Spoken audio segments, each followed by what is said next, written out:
promover pues todo este grupo de reflexión, el cual pues convoca ahora este curso y conecta un poco con reflexiones mías que vienen pues, ya hace años hacia esta idea de cambio social, crisis, cambio social ahora, ¿no? Entonces, desde esta perspectiva, pues como he reflexionado en una serie de trabajos, entre otros, pues la economía en evolución, viendo un poco cómo la ideología económica dominante pues surgió en un momento muy particular, evolucionó y claro, pues tiene unas perspectivas, es decir, lo pongo en perspectiva histórica. Entonces, en ese sentido, mi reflexión de fondo ahora pues va a centrarse en estos presupuestos que voy a indicar. Primero, pues que la ideología orienta nuestros enfoques y percepciones y comportamientos, es como el vehículo espontáneo pues, que nos arrastra nuestra forma de ver el mundo, nuestro comportamiento, etc. Y entonces, bueno, como un determinado enfoque bien pues subraya, incluso llega hasta cuantificar pues, determinados aspectos, pero siempre es a costa, claro, de soslayar otros. De modo que en ocasiones su función principal es precisamente el soslayar, el ocultar para que no se vean otros aspectos. En ese sentido, yo veo la ideología económica y política dominantes, pues su principal función es mistificadora. Vamos a verlo a lo largo de la intervención, pues como lo que genera son ciertos aspectos oscuros para mistificar la realidad.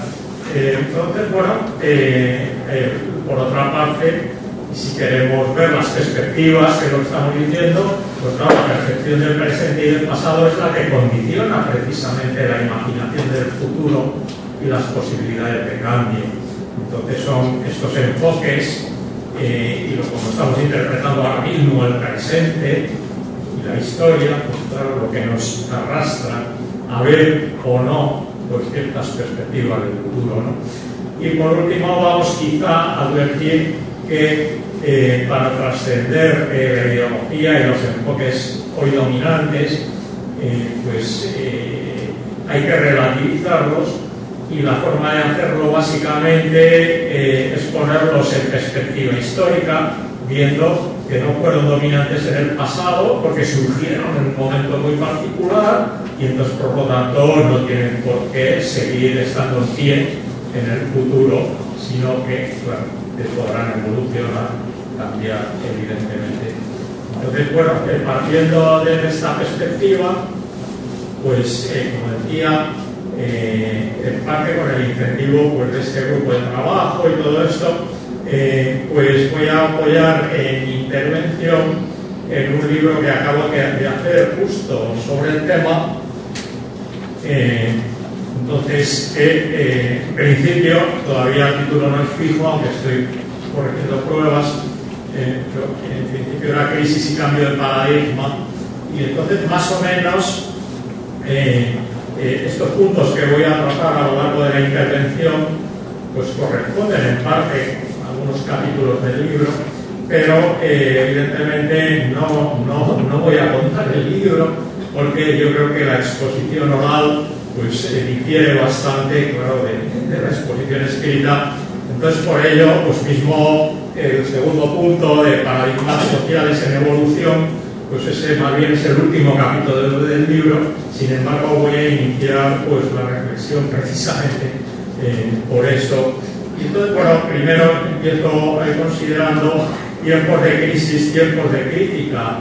Bueno, porque veo que la crisis espolea precisamente el pensamiento, y entonces cosas, reflexiones de fondo que antes no se llevaban, la gente pasaba ello por completo, de pronto se reavivan como consecuencia de la crisis, y entonces ahí veo que se empieza a hablar pues, de cambio social, incluso se acuña la palabra paradigma, cambio de paradigma un poco para estas cuestiones.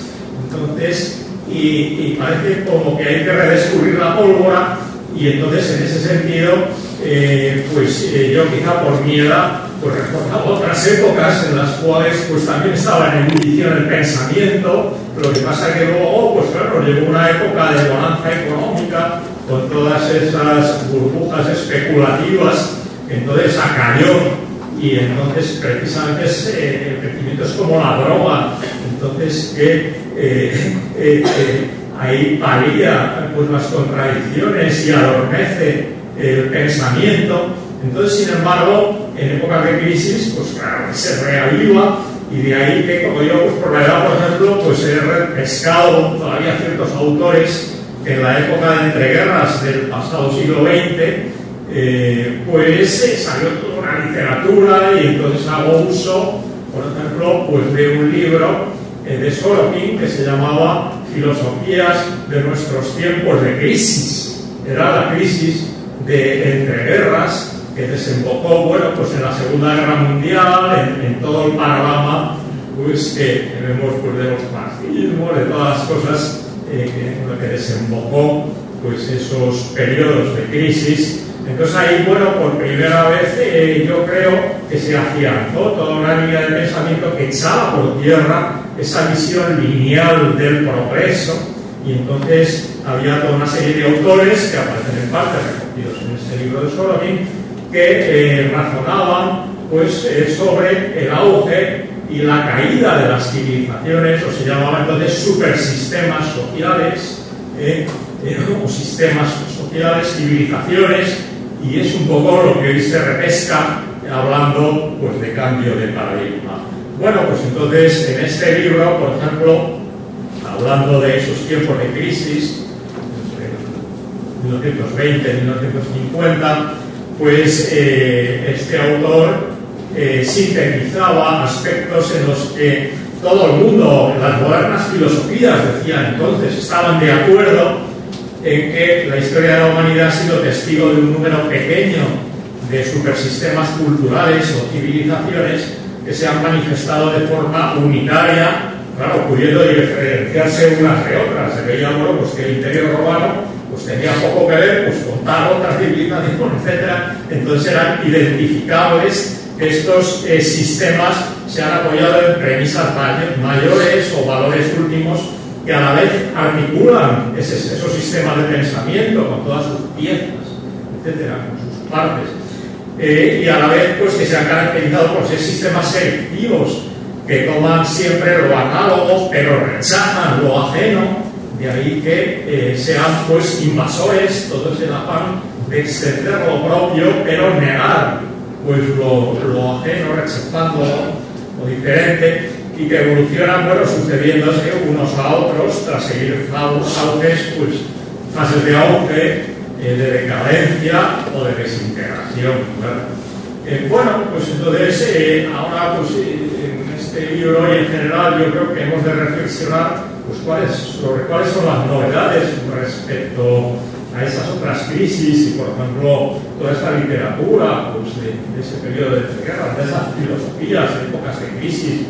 En primer lugar, yo creo que es que se ha desinflado claramente esa fe en el progreso y ese optimismo con el que surgió pues, la Ilustración, la modernidad, todo eso iba imbuido pues, de un optimismo histórico que ha hecho agua hoy día, y entonces se perpetúan pues, por inercia ciertas ideas, toda esta ideología, pero ya es un poco tratando de apalancar y de conservar eso malamente, pero se ha perdido por una parte ese optimismo, pero por otra parte lo que surge, vamos, porque por ejemplo ahora el término sostenibilidad era crecimiento o desarrollo sostenible, pero es que ahora como el sistema ya no otorga crecimiento, sino que nos ofrece de crecimiento de esos agregados y de esa actividad económica, más bien lo que trata es de sostener el propio sistema, que es lo que está en cuestión, ¿no? Entonces por fin se empieza a hablar de que si es crisis sistémica o qué es lo que ocurre, ¿no? Bueno, pues entonces en ese sentido otro aspecto es que también pues se han desinflado a la vez, curiosamente, las esperanzas y los optimismos de cambio que antes había, porque en ese periodo de entreguerras, bueno, pues había espíritus revolucionarios y afanes de cambio que mantenían pues cierto optimismo de cambio social revolucionario que después de una serie de experiencias bastante lamentables, pues entonces se han desinflado y entonces esas esperanzas de cambio, pues curiosamente a la vez, pues parece que no somos capaces de pensar alternativas, pero luego encima, sobre todo, que no somos capaces de llevarlas a cabo, porque todo se tuerce después, y entonces eso vamos a comentarlo posteriormente, ¿no? Entonces, bueno, pero aparte de estas cuestiones, también en un sentido teórico, yo creo que también hay novedades. Entonces, en ese sentido, me voy a apoyar ya en el segundo punto, paradigmas sociales en evolución, y para ello pues me voy a apoyar en el número 33 de la revista Polis, que toma como monográfico este tema, y en particular hay un trabajo de Cecilia Dockendorf, que hizo la tesis sobre este tema y lleva 25 años trabajando sobre ello. Y entonces, en ese sentido, pues yo creo que resulta en cierta medida clarificador, porque ese tema de paradigma pues, fue acuñado por Kuhn en su libro clásico Historia de las Revoluciones Científicas, pero ese paradigma era aplicado al pensamiento científico, que era lo que llamaba pues, la ciencia normal, el conocimiento. De pronto, pues claro, tiene por ejemplo un libro que se llama La Revolución Copernicana. Se ve cómo hace agua, claro, el paradigma precisamente del universo de Ptolomeo y todo el enfoque que existía anteriormente, y cómo se impone pues ya la revolución copernicana y sobre todo ya todo el paradigma y toda esa cuestión de la mecánica clásica, el universo newtoniano, todo esto, ¿no? Entonces, por ejemplo, se ve que eso cambia a saltos. Entonces, por eso lo llaman revoluciones científicas, pero bueno, curiosamente comento yo que es que en la filosofía de la ciencia había pasado a mejor vida el término paradigma, porque se había discutido, parecía que era tautológico, que no servía, y el propio Kuhn lo llega a desechar después en los últimos trabajos. Y la cuestión es que después ahí tomaron cuerpo los epistemólogos para ver lo que había detrás de ese paradigma, y entonces vieron pues, a través de análisis pues, de la lógica matemática cómo eran sistemas de axiomas y a la vez pues, con definiciones para que un cuerpo de conocimiento ya llegara a aplicarse a un determinado campo de estudio. Por ejemplo, eso es lo que hago yo en el libro La economía en evolución, para lo que concierne pues a la noción, al uso del sistema económico, etcétera. Todo esto pues, se puede ver concretando de esa manera los paradigmas. Bien, pues ahora entonces damos un salto y se aplica esa idea de paradigmas no a sistemas científicos, sino al conjunto de lo que esas filosofías antiguas de épocas de crisis llamaban civilizaciones o supersistemas sociales. Entonces, Cecilia Dockendorf define el paradigma sociocultural como aquel conjunto de supuestos sobre la realidad y el ser humano que orientan las comunicaciones en todas las esferas de la sociedad por un periodo de tiempo. Lo ve más desde el ángulo de la información y de la comunicación de esa información, cómo conectan distintos campos, y para ello considera de utilidad determinadas teorías científicas, en primer lugar por la arqueología del conocer de Maturana, la sociología del conocimiento de Schultz y la teoría de los sistemas sociales de Luhmann. Entrando un poco a lo que quiere decir cada cosa de estas, pues la biología del conocer, sobre todo de Maturana, pues lo que liga es ese conocimiento a la propia biología del ser humano. O sea, eso de pienso, luego existo, como si el pensamiento estuviera como fuera de este mundo y viniera a crear el ser. Hombre, no. Ese dualismo cartesiano no será. Es que precisamente pensamos porque somos entidades biológicas y entonces lo desarrollamos de esta manera. Y entonces, igual que el ojo humano, pues creemos que vemos todo, pero tiene puntos ciegos, pues resulta que el propio conocimiento ofrece puntos ciegos cognitivos, y es lo que genera precisamente un paradigma, pues genera puntos ciegos cognitivos, es lo que decía yo, no solo permite analizar, incluso cuantificar, sino que sosaya cantidad de cosas en un paradigma, ¿no? Bueno, pues en segundo lugar, la sociología del conocimiento lo que analiza es cómo se construyen y retienen socialmente las elaboraciones del conocimiento que asumimos como realidad, ¿no? Entonces, en tres fases. Primero, se formula un mundo, después se objetiva o cosifica ese mundo socialmente producido, y el tercer punto ya, pues, se afecta de forma generalizada.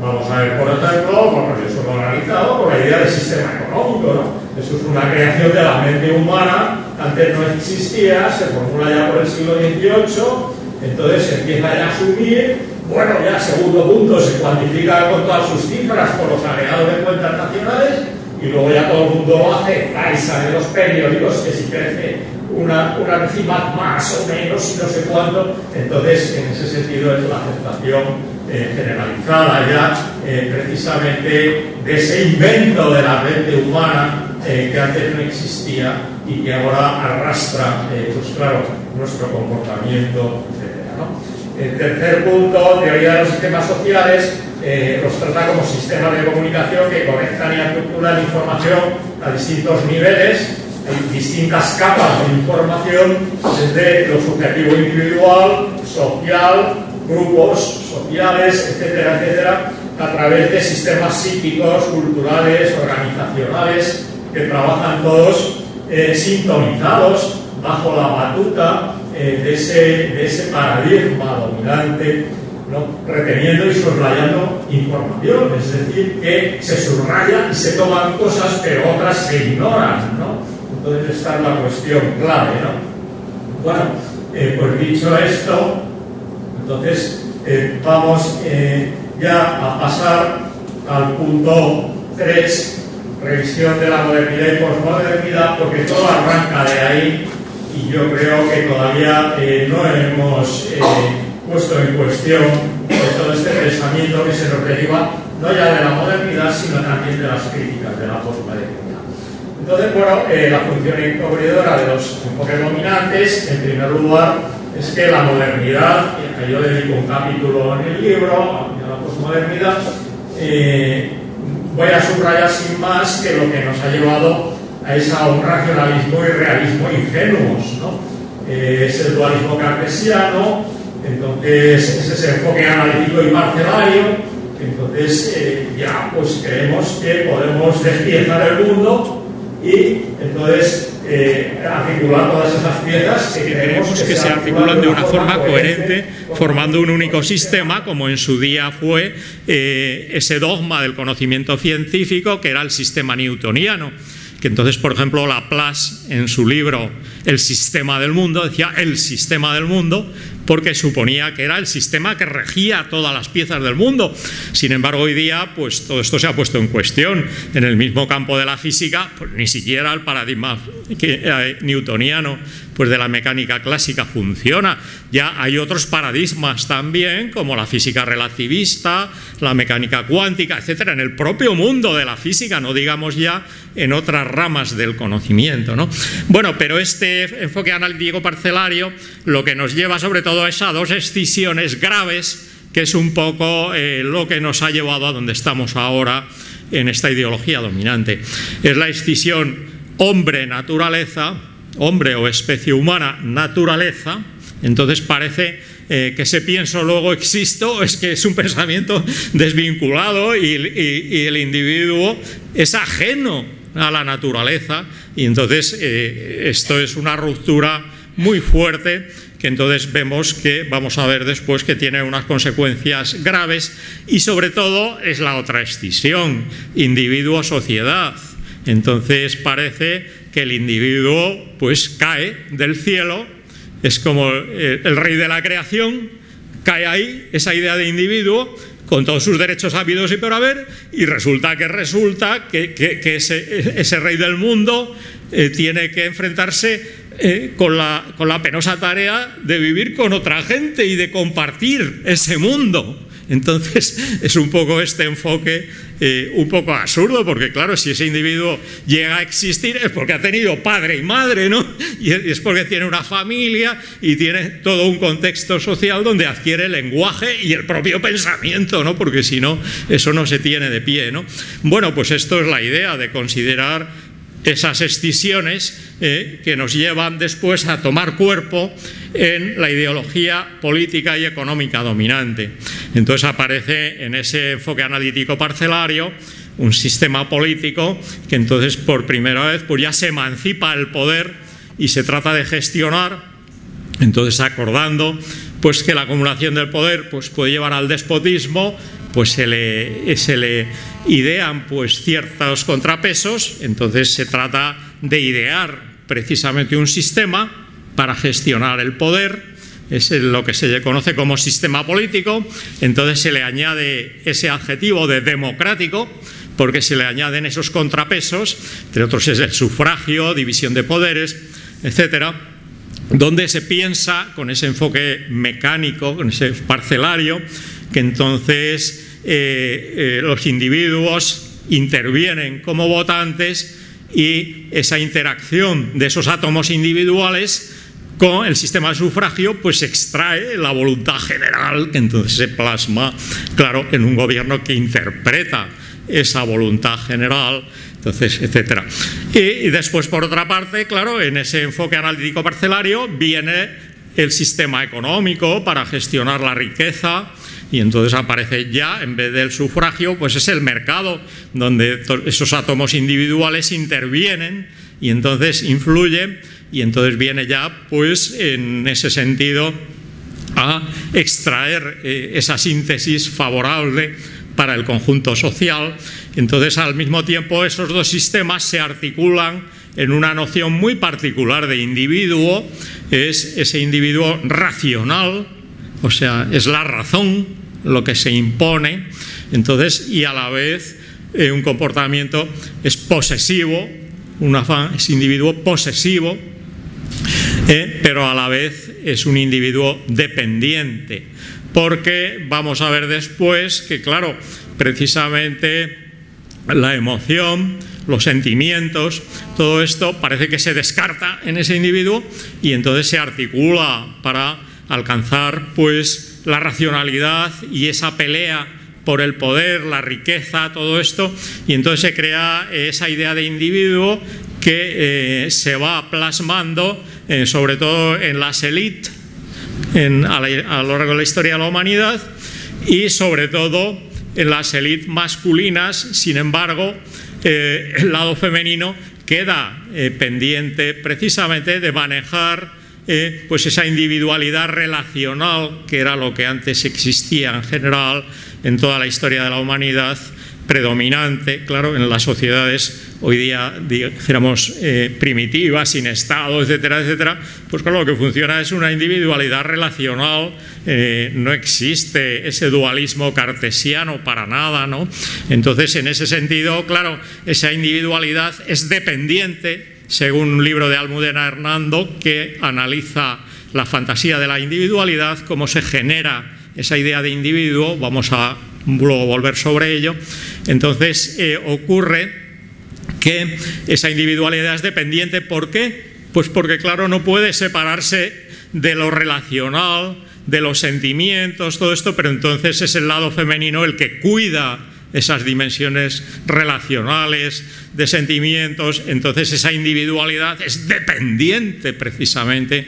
Entonces es lo que se ha predominado, esa individualidad sesgada, posesiva, dependiente, es un poco a lo que nos ha desembocado, que casa justamente con las ideas de sistema político y de sistema económico a las que me he referido. Entonces, bueno, posmodernidad, bueno, ocurre que es que mi idea es que lo que se llama pensamiento posmoderno lejos de ser ninguna escuela de pensamiento coherente ni nada de esto, más bien es una creación de los media.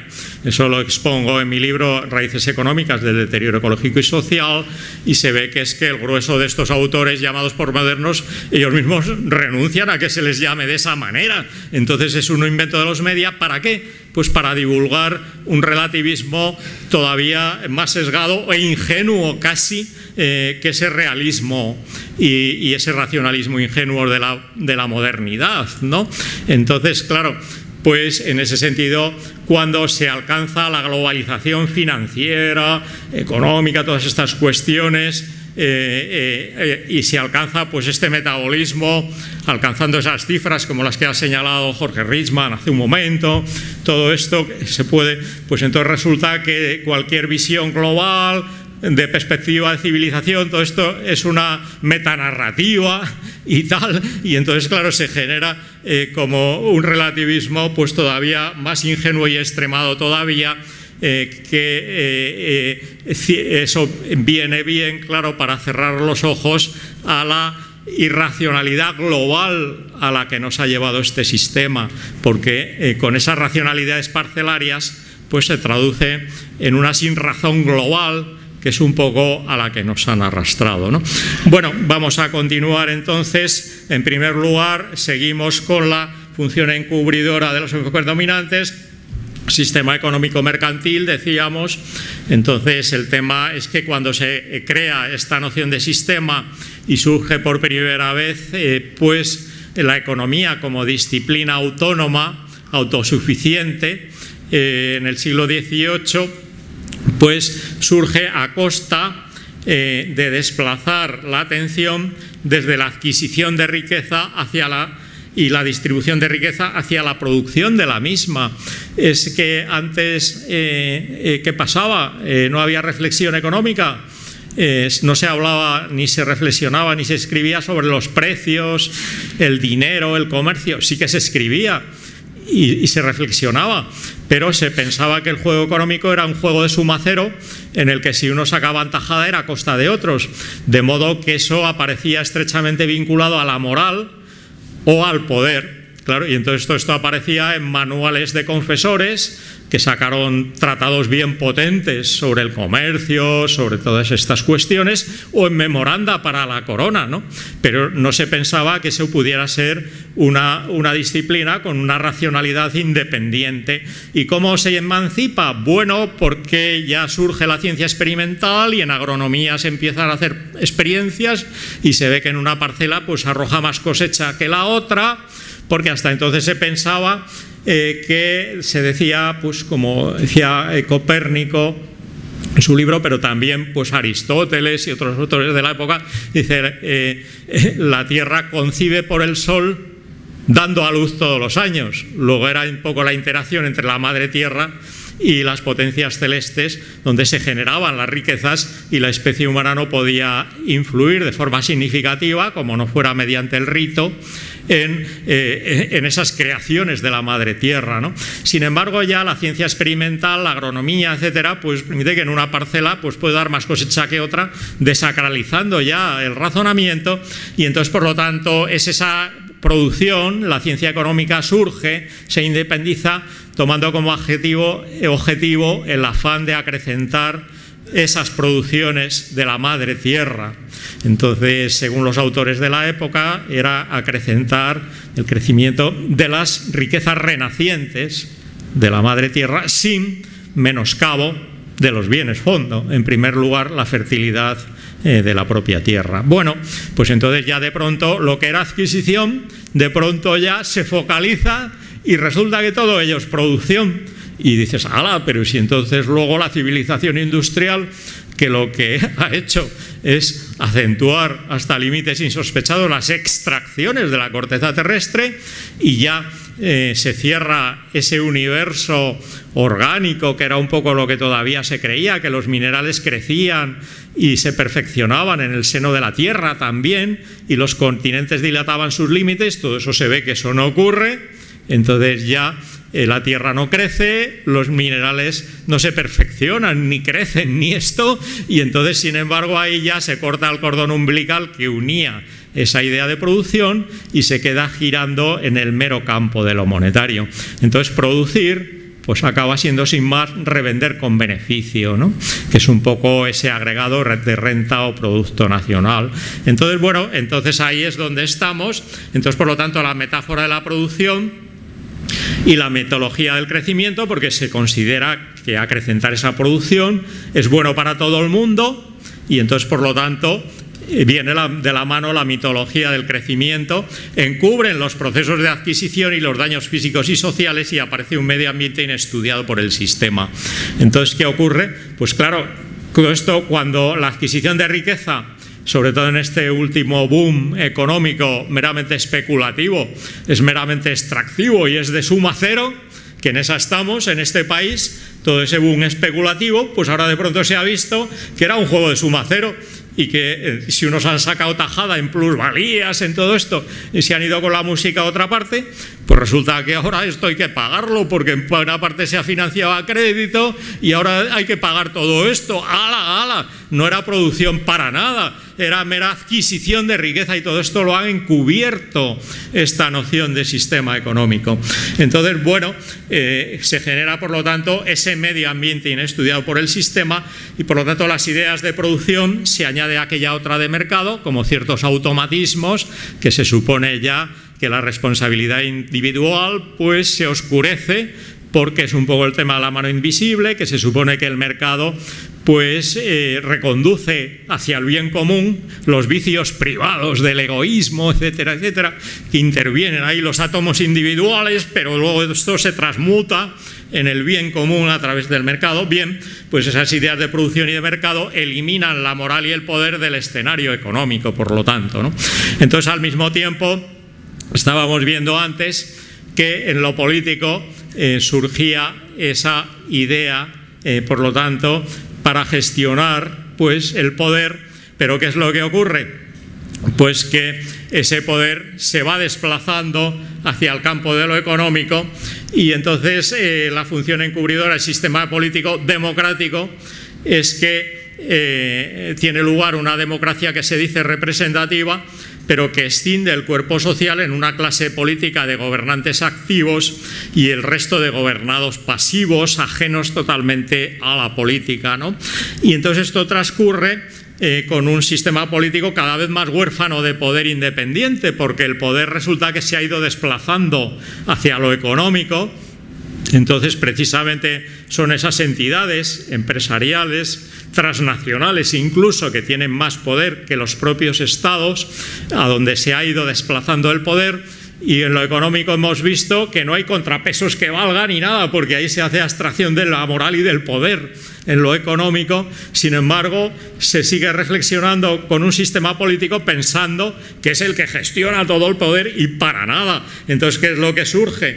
Pues claro, está tributario de lo que se llaman los mercados. Entonces, claro, resulta que esos mercados hablan y dicen lo que hay que hacer, etcétera, y le llega una misiva al presidente de turno que dice Bruselas y que dice no sé qué, que resulta que hablan y dicen lo que hay que hacer. Dices, caramba, pues entonces vemos que hay unos políticos conseguidores que son tributarios precisamente de ese poder económico que es un poco lo que predomina. Bien, bueno, pues entonces vamos a ver rápidamente, a hablar un poco los puntos ciegos de estos sistemas con el medio ambiente inestudiado por el enfoque económico y político dominante.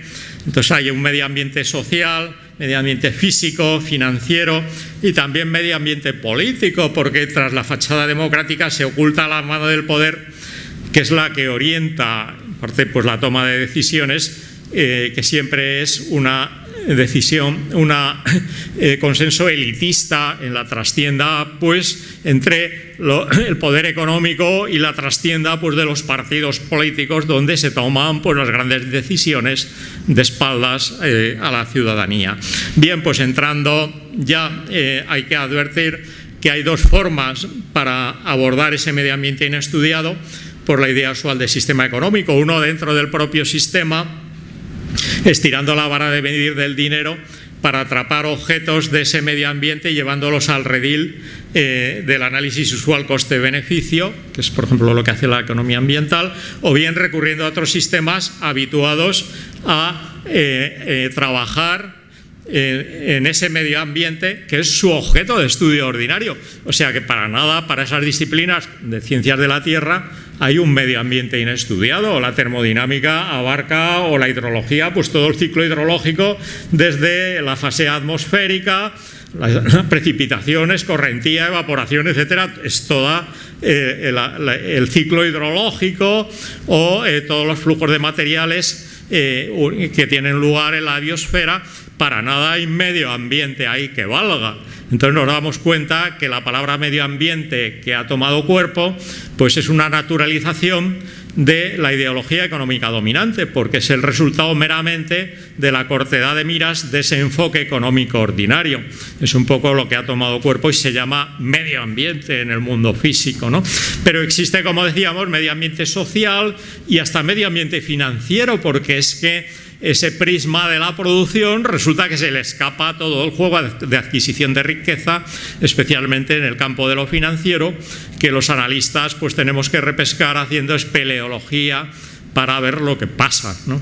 Entonces, en ese sentido, vamos a ver un poco el medio ambiente social, pues como el enfoque económico ordinario con la noción de trabajo recae y retiene ciertas actividades y tareas que se llaman productivas porque tienen alguna contrapartida, están retribuidas, normalmente son trabajo asalariado, pero si no, también sujeto a cierta retribución monetaria. Entonces, lo que no es así no sale en la foto de las estadísticas al uso, ¿no?, sobre el trabajo, etcétera, etcétera. Sin embargo, se hace abstracción de que, aun siendo retribuidas, pueden ser con utilidad social o sin utilidad social. Puede ser, pues fijaos, pues cualquier ejecutivo que va a hacer operaciones especulativas tranquilamente, en gran clase, viajando en avión, tomando copas, etcétera, muy bien retribuido, etcétera, pero yendo a hacer operaciones especulativas que puede ser una lacra social. Entonces, no solo sin utilidad social, sino con daño social pueden ser, ¿no? Y entran dentro de lo que se llama trabajo. Sin embargo, otras pues pueden ser de gran utilidad social, como es toda la cuestión de los cuidados, etcétera, en toda la esfera doméstica, que al no estar retribuido no es trabajo, claro, no sale en la foto precisamente de este enfoque económico ordinario. Igualmente, pues se pueden cruzar tareas que pueden ser gratificantes o penosas, es decir, clasificar todas las tareas pues, y visibilizarlas al clasificarlas con otros criterios diferentes, más allá, que van más allá del prisma ordinario, claro, y deformante del trabajo, que parece que lo único interesante es el trabajo y el resto es ocio, cuando, claro, precisamente ese resto puede ser trabajo sombra, como decía Illich, y ser penoso, ¿no? Porque, claro, la sociedad ha trasladado sobre las personas determinadas tareas penosas, como es cada vez más, pues son desde la propia operativa bancaria, que tiene que hacérselo cada persona, hasta ir al trabajo, que antes había autobuses, llevaban a la gente, a las empresas, ahora tiene que buscarse la vida cada uno por su cuenta, ir al trabajo en su coche o como sea, etcétera. Entonces, pues son tareas penosas que, ¿no? Entonces todo esto se llama ocio, pues no, es trabajo sombra según Illich. Todo esto habría que clasificarlo, ¿no?, debidamente. Bueno, y entonces el medio ambiente físico, pues vemos que es que la economía consolidó su objeto de estudio en este conjunto pequeño de objetos apropiados, valorados y producidos. Es en el prisma del valor monetario, que trata de acrecentar ese conjunto pequeño, ¿no?, acrecentarlo, ese valor, esos agregados monetarios, pero claro, eso puede hacerlo a costa de deteriorar todos los otros conjuntos que vemos por ahí. De ahí que la contradicción entre economía y ecología pues está servida de antemano. Es el diálogo habitual de sordos. La ecología razona sobre todos los recursos, la biosfera y la especie humana, de los conjuntos amplios que aparecen aquí, mientras que la economía ordinaria razona solo con el conjunto pequeño, este de aquí, de ahí que pueda acrecentarse el valor, pero deteriorando, extrayendo, con residuos, con deterioros, etcétera, de los otros conjuntos grandes. ¿Te puedo coger un poquito de agua? Si es que... Gracias. No,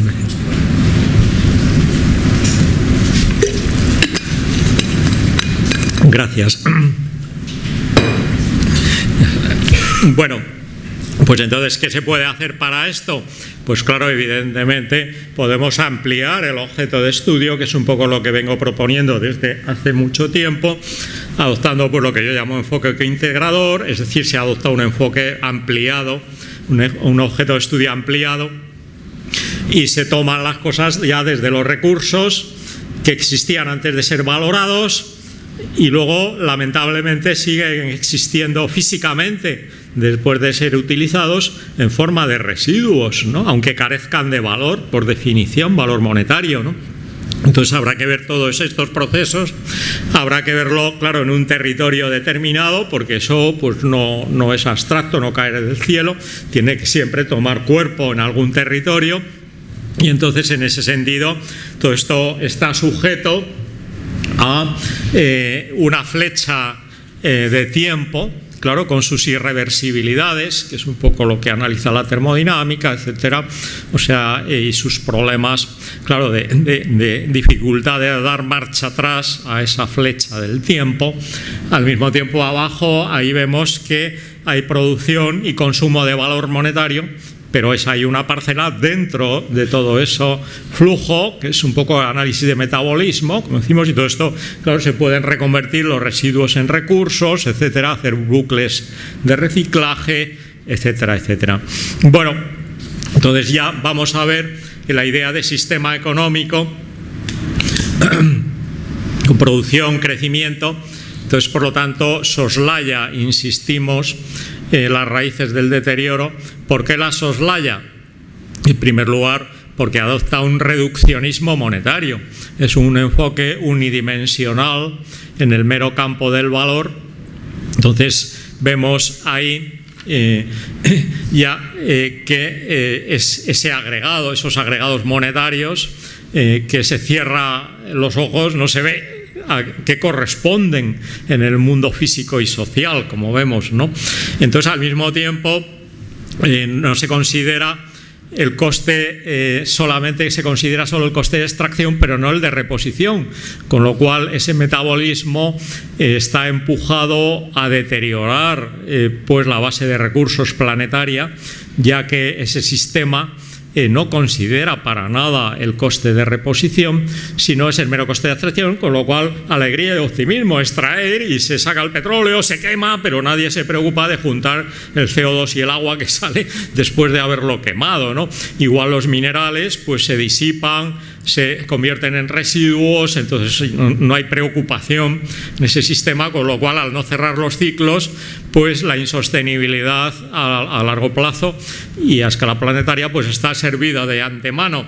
Pero no solamente no considera el coste de reposición, sino que a la vez se impone una creciente asimetría entre el valor monetario a lo largo del proceso económico, que se acrecienta el valor monetario más que proporcionalmente en las fases finales de comercialización y venta. A mucho mayor ritmo, crece el valor monetario a mucho mayor ritmo que el coste físico que conllevan los procesos, es decir, que las primeras fases de obtención de productos primarios con gran coste físico, entonces resulta que eso exige muy poco valor monetario, mientras que las partes finales son las que se lleva pues la parte del león en la creación de valor. De ahí que lo que ya llamamos regla del monetario, que esto lo explico en el libro Raíces económicas del deterioro ecológico y social, es que lo que se llama desarrollo económico es una cuestión posicional, es colocarse en las fases de mayor valor de la regla del notario. Pero claro, precisamente no todos los países, no todas las ciudades ni las personas se pueden colocar en esas zonas más valoradas de la regla del notario, sino que si se colocan algunos es porque otros están abajo, ¿no? Entonces ahí vemos, por lo tanto, que vamos a ver que en eso se apoya además en un marco institucional que avala derechos de propiedades iguales y organizaciones jerárquicas que a la vez son, en primer lugar, pues las propias empresas capitalistas en lo económico o los partidos políticos en el mundo ya pues de la política, y relaciones laborales dependientes, es decir, que desequilibradas, claro, en poder, y un sistema financiero pues que amplifica, claro, estas desigualdades que se genera con un comercio que está sesgado por la regla del notario a la que me he referido, ¿no? Entonces, resultado obligado, pues claro, deterioro ecológico y polarización social y territorial.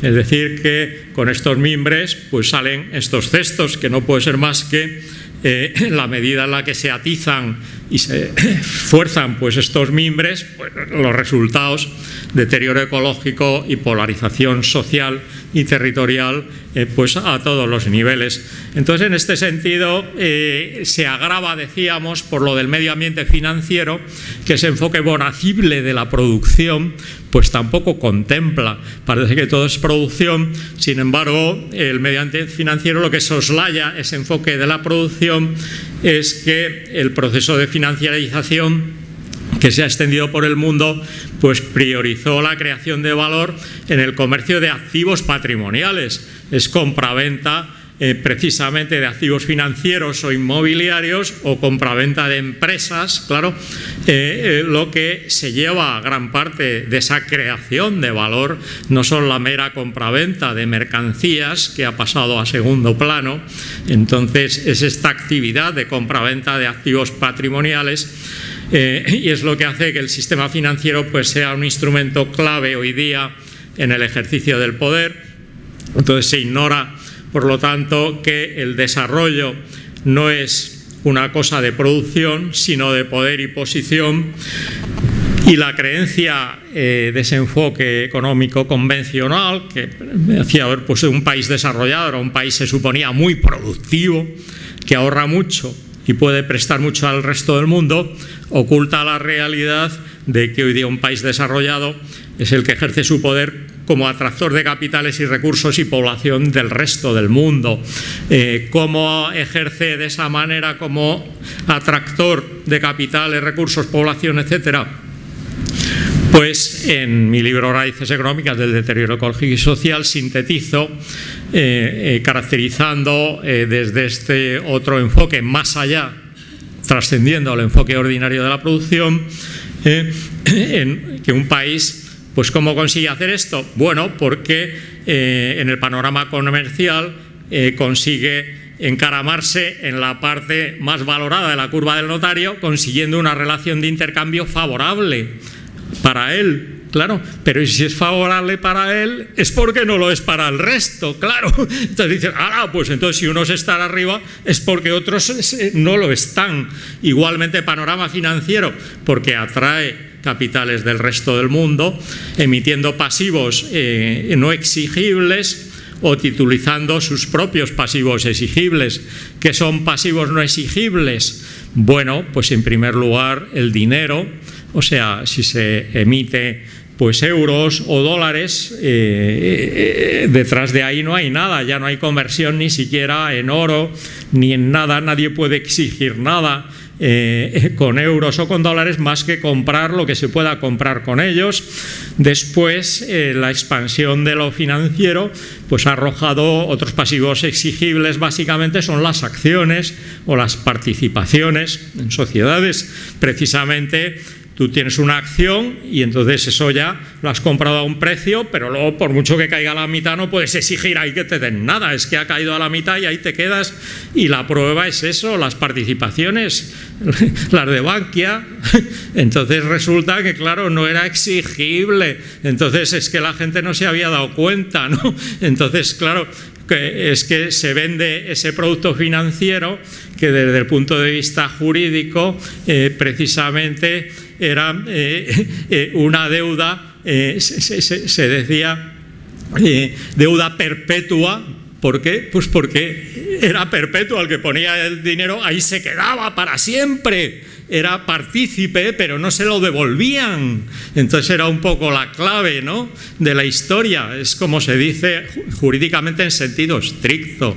La cosa era el engaño, claro, de añadir preferentes, cuando de hecho todos los deudores tenían preferencia sobre esos partícipes, salvo los accionistas, es decir, los que tenían cuentas corrientes. Todo esto podían los primeros, en caso de bancarrota, pues sacar primero. Bueno, bien, pues entonces es emitir pasivos no exigibles, o titulizar los suyos propios exigibles, que es un poco lo que hemos visto con la titulación de las hipotecas subprime y estas cuestiones, ¿no?, que se han puesto de moda. Panorama físico, pues ese país rico es que es deficitario en recursos y que extrae del resto del mundo. Tiene un déficit físico porque vive a costa de traer petróleo, gas natural, lo que quiera, todos los recursos del resto del mundo. Entonces es deficitario en tonelaje y al mismo tiempo excedentario en residuos. Y bueno, el panorama demográfico es que es atractor de capitales, es de población también del resto del mundo. ¿Por qué? Pues porque hay un diferencial de precios, etcétera, de salarios, y entonces ejerce como atractor precisamente de esa población, que ahí es lo que se trata de poner barreras, porque ese es el problema, ¿no?, a la inmigración. Entonces, bueno, ahí yo lo que uso el símil es que entonces un país rico es que es un país desarrollado, entra más en el símil de modelos depredador-presa o parásito-huésped, más que en el modelo, la idea del enfoque de producción ordinario. Entonces es más eficaz, claro, para esto usar esos otros modelos de biología para ver un poco lo que está pasando. Bueno, entonces el desenlace de todo esto ha sido la trepidante cadena de emisiones y revalorizaciones de activos y pasivos y tal, en toda esta burbuja especulativa planetaria, pues se produce por un eslabón débil, que fue el de las hipotecas subprime. Entonces vino la crisis, la desconfianza sobre la calidad de esa cadena, de activos pasivos, todos ellos vinculados unos a otros. Entonces ya ahí se rompe esa creación de valor. La creación de valor muda en pérdidas y al mismo tiempo viene la desconfianza entre todo ese marasmo, claro, de activos, pasivos, etcétera. Bueno, consecuencias: crisis de larga duración, crisis del euro, diagnósticos y tratamientos inadecuados. Pongo inadecuados ¿para qué? Claro, bien adecuados para escabullir, pagar los platos rotos de todo esto a los más poderosos, que tratan de escabullirse, de pagar, de que les caiga sobre ellos las pérdidas, y tratan de cargarlas, pues claro, sobre los más pobrecillos. Entonces a eso, bien, a escala, pues en la Unión Europea, pues ya vemos que son los países del sur los que entonces se les carga un poco. Ya parece que lo de la llamada cohesión social, todo eso pasó a la historia. Ahora hay que aparatar las clavijas o reducir las pensiones, todo esto. Claro, un país como España, que tiene una pensión media por debajo de la de Grecia, ¿no?, y es menos de la mitad, claro, de per cápita que en Alemania o que en otros sitios, y ahora es que hay que recortarlo porque esto, etcétera, etcétera. Igual el salario horario, tal. Entonces esto es lo que hay que recortar. Bueno, y entonces ya perspectivas y alternativas. Bueno, ahí es donde entramos un poco en lo de este curso. Ya vemos un poco proseguir o reconvertir entonces el sistema sociopolítico. Entonces, mutaciones generales a subrayar antes de pasar un poco a ver por las alternativas y todo esto. Bueno, pues es que hay que tener cuenta bien claro de interpretar el presente. Entonces, como la metáfora de la producción de riqueza oculta el predominio de la extracción, adquisición y deterioro, la idea de mercado soslaya el desplazamiento y concentración de poder económico empresarial. Entonces hoy día, pues claro, hay empresarios y empresas capaces de crear dinero financiero, que yo llamo, en forma de títulos que emiten, acciones, participaciones, etcétera, y de conseguir privatizaciones, reclasificaciones, concesiones, marcas, y de manipular la opinión. y antes el Estado controlaba empresas, ahora hay empresas y empresarios que controlan al Estado y a las media, precisamente. Maquiavelo para directivos, bueno, es que claro, para este enfoque, el enfoque de la producción era Smith y todo esto, los economistas clásicos, pero es que ahora para este enfoque de pelea de poder se lleva más Maquiavelo, y la prueba es aquí, en un libro, en una línea de libros de empresa, pues cómo sacan, claro, Maquiavelo para directivos, claro, que es lo que se lleva más para este tipo de juego económico de poder, que es un poco en el cual estamos. Entonces, consecuencias político-económicas, bueno, refundación oligárquica del poder con un neocaciquismo o despotismo democrático, porque hay todo ese escenario democrático que inviste de democracia a este poder despótico. Tercera fase de acumulación capitalista es la que yo llamo, porque ya no es ni la primitiva que decía Marx para sociedades precapitalistas, etcétera, ni la que se consigue mediante la plusvalía con la compraventa de mercancías, que es un poco la analizada por Marx, sino es la compraventa de esos bienes patrimoniales, y de ese juego financiero es la que arrastra esa tercera fase de acumulación, en que las empresas más poderosas promueven o bien lucrativos megaproyectos de dudoso interés social y económico y adquieren las propiedades del Estado y del capitalismo local, y entonces claro, las consecuencias es que los beneficios empresariales, las plusvalías que se han obtenido en este juego, etcétera, vamos, y el crecimiento económico ya nos suponen mejoras generalizadas de la calidad de vida de la mayoría de la población, que eso sí, es lo que vemos, se le invita a pagar los platos rotos de ese festín de beneficios, plusvalías y comisiones que se ha originado, y en esas estamos. Entonces, ¿qué ocurre? Insatisfacción general, nuevos sujetos históricos, claro, es que pasa que ahora con esta tercera fase de acumulación, etcétera, ya ni lucha de clases ni Cristo que lo fundó, es que pasa que aparecen sujetos históricos por debajo de las piedras, es que las preferentes de Bankia hayan pillado a cualquiera, no es cuestión de clase social, ¿no? Entonces nos encontramos en un saqueo generalizado del propio capitalismo local, tradicional, etcétera, etcétera, por este capitalismo financiero, transnacional, esta nueva neocaciquismo o esta refundación oligárquica, que es la que extrae lo que puede de todo el cuerpo social. Entonces, en esta fase estamos, ¿no? Perspectivas y alternativas. Bueno, decíamos proseguir, por una parte, es decir, alimentar el sistema o reconvertir, domesticar ese sistema. Entonces, lo primero, proseguir.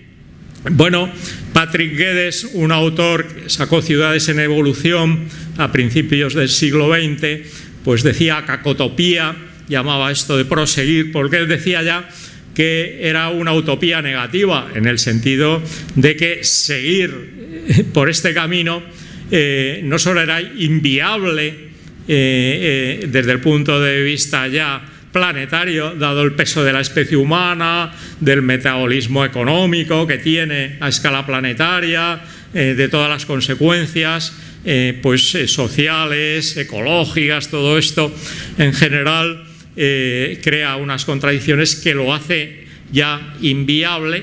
Es una utopía, pero porque no es posible, pero es que tampoco es deseable, porque se ve que lo que genera es polarización social, territorial, todo esto, que es lo que veíamos, tampoco es un universo muy deseable, ¿no? Entonces, reconvertir, bueno, es que esto es lo que llamaba utopía, en cuanto que desde el punto de vista de las ciencias de la naturaleza, de la ecología, incluso de la sociedad en su conjunto, podía ser mucho más deseable, pero esta reconversión parecía utópico, porque estaba tan anclada la ideología dominante en nuestras mentes que nos cerraba la puerta a esa reconversión social, ¿no? E ideológica, ¿no? Entonces, por eso lo llamaba utopía. Entonces, para proseguir, bueno, hay que inyectar recursos públicos, en eso estamos, salvando a la banca y a todo lo salvable, etcétera, etcétera, y sanear y controlar el sistema, bueno, eso menos, pero si no, reconvertir requisitos, claro, pues sustituir la fe en el progreso y en el desarrollo económico por la conciencia de la regresión y el deseo de evitarla, es decir, hay que tomar conciencia de todo ese deterioro, entonces subordinar, claro, el sistema económico y político para mejorar la convivencia y calidad de la vida de la mayoría, es un poco lo que habría instrumentos, pues claro, cambiar las reglas del juego económico, la curva del notario, entonces el sistema financiero internacional, claro, vemos que lo que desata pues es ese encadenamiento de burbujas especulativas, etcétera, etcétera. Entonces, cambios mentales, por lo tanto, e institucionales, ¿no? Rechazar falsos atajos, sobre todo, y falsos diagnósticos. Es decir, ni el fin justifica los medios en política, ni hay mano invisible que enderece hacia el bien común, pues esos vicios privados, etcétera, etcétera. Entonces, en ese sentido, pues hay que romper un poco con esos falsos atajos de enfoques pues de realismo ingenuo, de creer que porque entonces ahí desde la toma del poder o se ganan unas elecciones o se emancipa una colonia y entonces ya de pronto pues ya se cree que ya se libera, etcétera, y ya se consigue el cambio, y luego pues vemos un poco pues lo que ha pasado con todos los países del bloque del este, etcétera, o la última oleada pues es de esos regímenes despóticos del norte de África, que eran derivados pues de ese países no alineados que parecían que se iban a comer el mundo. Entonces, con la pelea, con la emancipación pues de las colonias, todo esto, y luego desemboca pues como asilo pues de despotismos y de cosas que nos ha llevado pues a esos últimos coletazos en los que estamos, ¿no? Entonces hay que rechazar esos falsos atajos, y bueno, en la medida en la que lo de abajo pues se promueve, hay una flecha que une lo de arriba, entonces empujaría a sanear y controlar el sistema. Pero si no hay presión de abajo, pues poco saneamiento y control del sistema, estamos meramente en inyección de recursos públicos, ¿no? Pero poco saneamiento y control, quiero decir que los paraísos fiscales siguen por ahí campando a sus anchas, etcétera, etcétera. Entonces, ni siquiera hay en este país reconversión inmobiliaria, que sería lección primera pues para reconstruir, pues claro, sobre otras bases, pues ese metabolismo económico, exigir responsabilidades, etcétera, etcétera. Entonces, bueno, alternativas políticas. Bueno, frente a la actual refundación oligárquica del poder con fachada liberal y democrática, que es una democracia que se dice representativa, y luego está el consenso reservado y elitista. Es ese consenso entre bastidores, claro, entre el alcalde, los inmobiliarios de turno, etcétera, etcétera. Es ese neocaciquismo donde se amañan pues las grandes operaciones de espaldas a la ciudadanía, que en este país pues testimonia toda la geografía del país con todas esas ruinas modernas, como dice pues un libro que se ha ocupado de cartografiar pues esas ruinas modernas, ¿no?, que son el vestigio precisamente de este enfoque meramente adquisitivo, especulativo, que han dejado los despojos por todo el territorio, con las inmobiliarias, claro, en suspensión de pagos, que han arrastrado a su vez a las cajas de ahorro, que era la mano financiera del caciquismo local, y que nos han llevado pues a donde estamos, ¿no?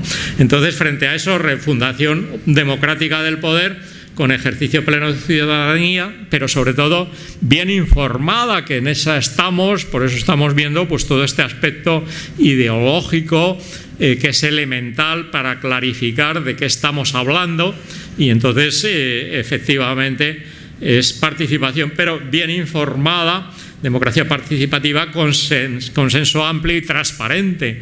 Es decir, que en ese sentido uno puede, es que, claro, tomar las grandes decisiones de espaldas a la ciudadanía, que es lo que ha venido ocurriendo pues cada vez más, como ejemplificado sobre todo este país, desde mandar las tropas a Afganistán o bien pues privatizar las cajas de ahorro primero, luego publificarlas, es decir, nacionalizarlas cuando estaban en pérdidas. Todo esto se decide sin contar para nada con la ciudadanía, al mismo tiempo, igual que se liquidó en su día, pues dejando sin perdón ni un resquicio de banca pública, ¿no? Todo esto se ha decidido de espaldas a la ciudadanía, etcétera, etcétera, ¿no?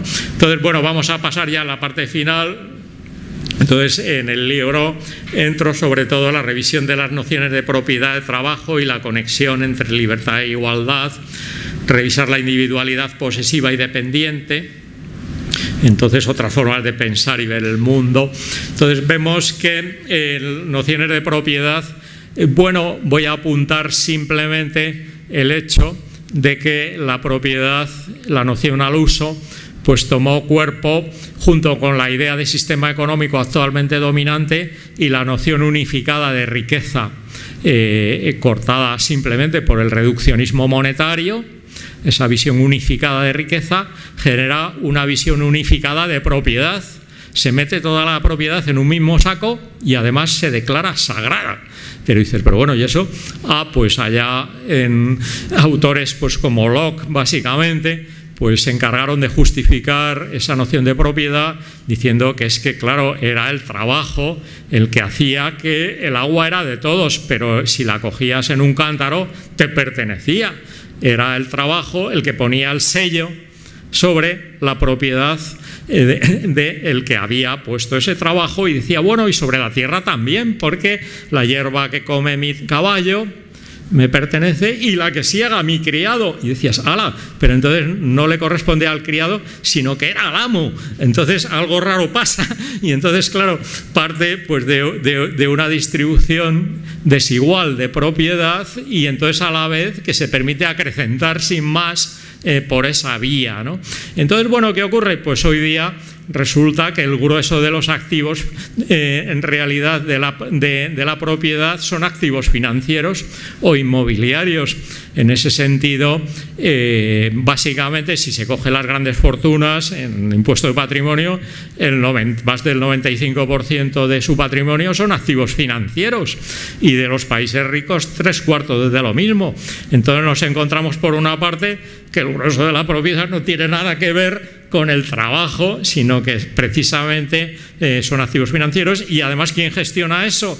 Es que la otra idea es que el ojo del amo engorda al caballo. Entonces, hombre, el empresario propietario pues gestionaba para nada. Todas las transnacionales son asalariados en realidad, que están ahí como directivos gestionando eso. Eso tampoco rige.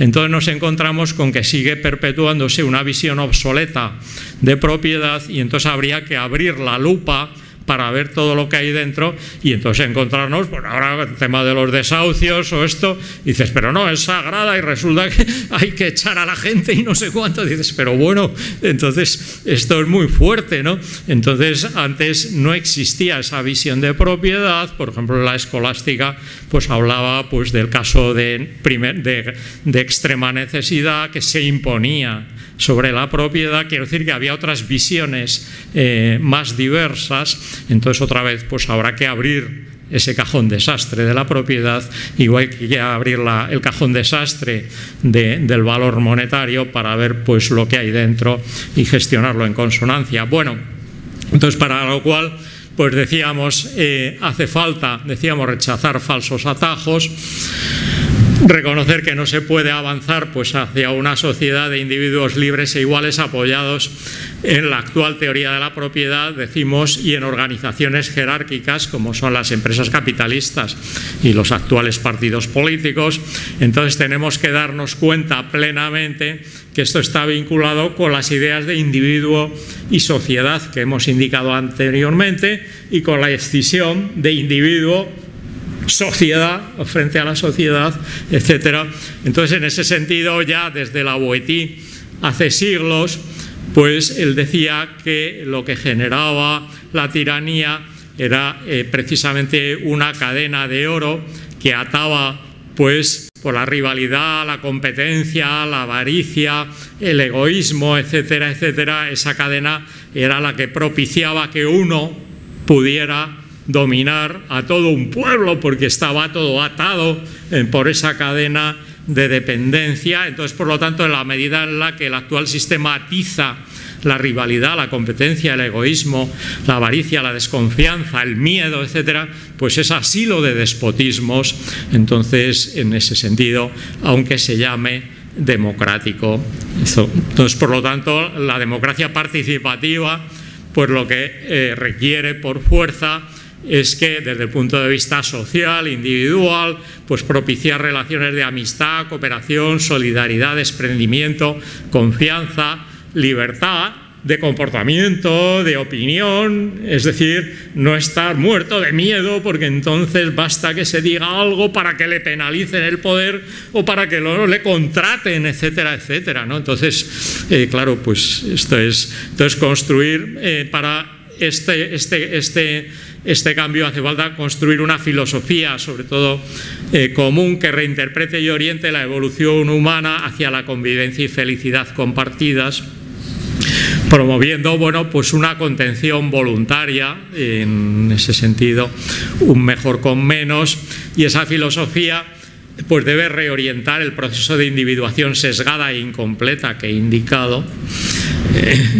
y que ha sembrado la actual civilización, pues paliando el divorcio que se plantea entre las promesas de esa utopía liberal y las crudezas, claro, que nos ofrece pues la sociedad jerárquica actual. Y para ello, bueno, lo que hará falta es sobre todo promover pues relaciones que otras disciplinas analizan. Por ejemplo, en antropología pues se ve que no solo es el intercambio utilitario el que existe, ¿no?, sino que hay relaciones de redistribución, sobre todo de reciprocidad, por ejemplo en cuidados. Igual las relaciones pues de amistad conllevan esa reciprocidad, etcétera, etcétera, que habrá que cultivar, que tener bien en cuenta, es decir, que salgan bien en la foto. Entonces, igualmente incentivar relaciones de cooperación, amistad, solidaridad, supeditando a ellas el contractualismo mercantil y la competitividad hoy imperantes. Y por último, pues claro, someter también a los principios e ideas de sistema económico y político precisamente a estos principios, ¿no?, y realzarlos, ¿no? Entonces, bueno, orientaciones básicas ya para ir terminando, pues es decir, propuestas desde el reduccionismo del dinero y del poder hacia enfoques políticos y económicos abiertos y transdisciplinares. Es decir, que habrá que unir poder y riqueza y entonces sistema político y económico si queremos hacer algo. Lo que no podemos es seguir razonando con esos compartimentos estanco que lo único que hacen es encubrir lo que de verdad está pasando, ¿no? Entonces, abrir el objeto de estudio, democratizar la reflexión político-económica, porque tiene que ir asociada por fuerza. Entonces, el sistema político y económico habrá que desplazarlo desde el sistema político-económico hacia una política y una economía de sistemas. Es decir, en vez de razonar de el sistema económico que recogen las cuentas nacionales, etcétera, pues habrá que razonar en términos de metabolismo, con toda la teoría de sistemas y el instrumental que nos ofrece la economía ecológica, y viendo también pues todas las dimensiones sociales, etcétera. Entonces, con todos los sistemas que hay ahí dentro, ¿no? Entonces, la individualidad, desde la individualidad posesiva y dependiente hacia una individualidad pues desprendida y autónoma, que es un poco lo que entrevé el libro de Almudena Hernando sobre la fantasía de la individualidad. Pues habla pues de una individualidad autónoma que ya se está dando, de considerar a la vez pues no solo la razón y entonces el trabajo y toda esa especialización, todo esto y tal, de esa individualidad dependiente, sino ver que lo relacional, entonces los sentimientos, todo esto es una cuestión básica para el disfrute de la vida, y entonces habrá que ligar las dos cosas, ¿no? Entonces, en ese sentido, ya pues habrá que poner coto a esa individualidad dependiente, que es la que ha generado, pues sobre todo tanto liderazgo patológico, ¿no? Porque esos sistemas empresariales y políticos lo que hace es que se promuevan individuos verdaderamente patológicos y se erijan en líderes y entonces gobiernen toda la sociedad, pues estos liderazgos patológicos, que entonces, claro, habría que poner contrapesos para que entonces estuviera pues más equilibrado ese desarrollo, pues digamos, de la razón y de la pelea competitiva y de todas esas historias, pues con todas las otras dimensiones, pues más relacionales, etcétera, como he indicado posteriormente. Y bien, pues entonces, por supuesto, habrá que pasar pues desde esos gobernados pasivos para que se vayan haciendo esos individuos, en primer lugar ciudadanos, pero luego políticos activos, es decir, que todo el cuerpo social en general pues ejerza su participación creando un marco institucional propicio para ello, pero también una ciudadanía activa, entonces que tenga afán, pues claro, de participar en la toma de decisiones o en todos los filtros para seguimiento, pues claro, de esas decisiones y del poder, ¿no?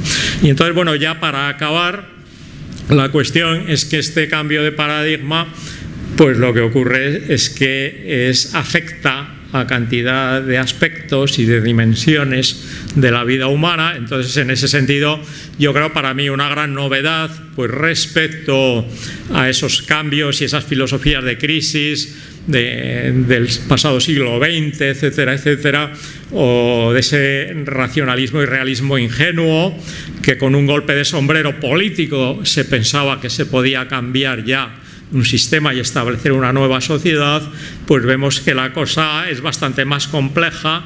Tenemos que darnos cuenta que todo esto afecta desde las tres ecologías, es decir, lo subjetivo por una parte, idea de individuo, ya relaciones sociales, idea de sociedad, lo político, institucional, etcétera, etcétera. Todo eso está vinculado y hay que tocar todas las piezas a la vez para que eso se tenga de pie y se traduzca en verdadero pues cambio social. En ese sentido, ya pues podemos decir, como alternativas y perspectivas finales, pues desde lo que yo llamo enfoque cointegrador, que nos llevaría hacia un nuevo paradigma social, pues afectaría, pues por una parte, el proseguir, es decir, las inercias del statu quo y todo esto, frente a reconvertir, en el sentido de la eutopía a la que me he referido, pues cacotopía. Bueno, pues es que todo esto se traduce, como hemos ido viendo a lo largo de la intervención, en un enfoque parcelario, en una visión de tiempo lineal, de espacio homogéneo, filosofía individual competitiva, es decir, individuo enfrentado a la sociedad, etcétera, para cada uno sálvese quien pueda, individual, etcétera, democracia representativa, meramente naturaleza, un medio ambiente errático e incontrolado al que se enfrenta pues precisamente el divorcio hombre-naturaleza, etcétera, etcétera, ¿no? Especie humana enfrentada a la naturaleza, como decimos, recursos naturales pues limitantes, vaya hombre, resulta que es que aquí todos los recursos y el planeta, bueno, que vemos que lamentablemente no crece, vaya hombre, qué delimitaciones hay de recursos, etcétera. Entonces, frente a eso, hombre, pues habrá que ver, este nuevo paradigma nos invita más, claro, a pasar también a razonamientos más sistémicos. El tiempo lineal, hombre, pues puede ser lineal, pero hombre, es que habrá que verlo también desde perspectiva cíclica, irregular, habrá que considerar el espacio heterogéneo, no solo homogéneo, etcétera. Entonces, filosofía, hombre, habrá que dar cancha a unas dimensiones global cooperativas, porque si no, aviados estamos. Quiero decir, el deterioro colectivo está servido de antemano, ¿no? Democracia, hombre, si es democracia tendrá que ser algo participativa, ¿no? Habrá que dar cancha precisamente a lo que hemos estado comentando, de transparencia, participación, todo esto, ciudadanos activos en política, etcétera, etcétera. Naturaleza, hombre, es que lejos de ser un medio ambiente fruto pues de la cortedad de miras del enfoque económico ordinario, pues resulta que más bien esta biosfera con todos los ecosistemas que analizan pues las ciencias de la naturaleza, que está sujeto pues a leyes de comportamiento, a cosas que habrá que tener muy en cuenta para una gestión razonable, ¿no? Entonces hay que razonar pues desde el ángulo más bien pues de lo que llamamos economía ecológica o de lo que yo llamo enfoque cointegrador, etcétera, etcétera. Especie humana enfrentada a la naturaleza, hombre, por Dios, si la especie humana es naturaleza, entonces habrá que establecer pues una simbiosis o fusionarla pues en ese entorno natural, porque entonces el pensar que la especie humana puede en realidad enriquecer su vida deteriorando su medio ambiente, dice, hombre, es que para eso hace falta ser una mente muy mezquina o parcelaria, porque con la dimensión que tiene la especie humana, pensar que eso se va a tener de pie es que es de un absurdo manifiesto. Hombre, habrá que establecer una simbiosis, que es un poco lo que ha generado el enriquecimiento de la vida en el planeta, precisamente que va unida a la diversidad, porque ningún organismo puede alimentarse y enriquecerse nutriéndose de sus propios detritus.